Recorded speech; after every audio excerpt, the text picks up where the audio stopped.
সর্বশ্রেষ্ঠ আনন্দ হচ্ছে ভগবানের সেবা করার আনন্দ। ভগবত ভক্তেরা সর্বদা চিন্তা করেন কিভাবে ভগবানের সেবা করা যায়। তারা জড়জগতের সবচাইতে বড় বাধা বিপত্তির মধ্য থেকেও সবচাইতে ভগবানের সেবা করার উপায় চিন্তা করেন।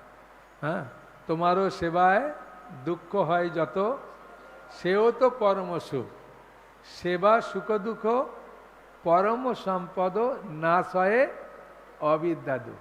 হ্যাঁ, তাই না? ভগবানের সেবা করতে হলে অনেক কষ্ট এলেও খুব আনন্দ পায়। মনে করেন ভোরে ফুল তুলতে গেছেন, ঝিমঝিম করে গুঁড়ি গুঁড়ি বৃষ্টি পড়ছে, আর দেখছেন গাছে প্রচুর ফুল ফুটে আছে, তখন আপনি দু চারটে তুলে নিয়ে পালিয়ে আসবেন? তখন মনে করুন বাবা এই তো ফুল কেউ নিয়ে পালায়, আজকে অনেক আছে, ভিজলেও তুলবেন।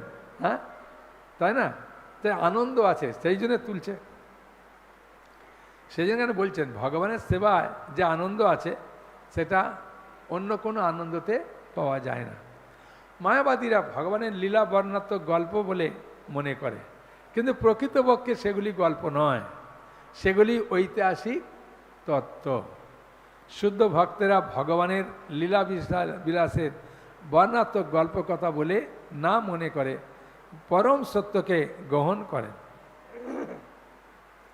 দ্বাদশ স্কন্ধে একদম বহু রাজার নাম আছে। হতে হতে একদম কলিযুগে যে আসবে, চাণক্য পণ্ডিত, চন্দ্রগুপ্ত মৌর্য, সেগুলো উল্লেখ আছে ভাগবতমের দ্বাদশ স্কন্ধে। এখন কেউ মনে করতে পারে, শিল প্রভুপাদ তাৎপর্যে বলছেন, কেউ মনে করতে পারে আরে এই সব রাজাদের নামগুলো কেন দিল, ভাগবতে দেওয়ার কারণ কি, এ কি ভগবানের সঙ্গে সংযুক্ত? শিল প্রভুপাদ বলছেন এদের ভগবানের সঙ্গে সম্বন্ধীয় আছে বলে, কৃষ্ণ বিষয়ক সম্বন্ধ আছে বলে তাই ভাগবতে উল্লেখ আছে। তাই ভক্তরা যা কিছু আলোচনা করে কৃষ্ণের সঙ্গে সম্বন্ধ আছে বলে। আজকে আমরা রামানন্দ রায় নিয়ে বলবো, কেন বলবো? হ্যাঁ, রামানন্দ রায় কৃষ্ণের সঙ্গে যুক্ত আছেন, সেই জন্য আলোচনা করব। হ্যাঁ, কৃষ্ণের সঙ্গে যেটা যুক্ত নয় সেটা আলোচনা করে না।